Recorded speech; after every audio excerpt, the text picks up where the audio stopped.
Welcome back to Nelson's Wireless. Did you know you don't need an iPhone to join a FaceTime call? That's right. Today, I'm going to show you how to join FaceTime video calls directly from your Android device. No iPhone required. Let's jump in. First up, what you need to know.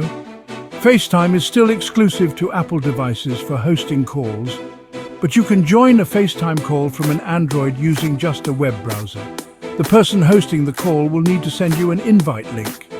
When someone with an iPhone or iPad sends you a FaceTime link, just click on it. It will open in your web browser. You'll need to enter your name and tap Join to enter the call. The host will then let you in. FaceTime works on Chrome or Edge, so make sure you're using one of these browsers for the best experience. If you don't have Chrome or Edge, download them from the Google Play Store. The great thing about this method is that you don't need to download any additional apps. All you need is the FaceTime link and a good internet connection. Even though you're using FaceTime through a browser, it's still encrypted and secure, just like it is on Apple devices. And there you have it. Joining FaceTime on Android is easy, and you don't need an iPhone to do it. If you found this video helpful, be sure to like, share, and subscribe for more tech tips like this.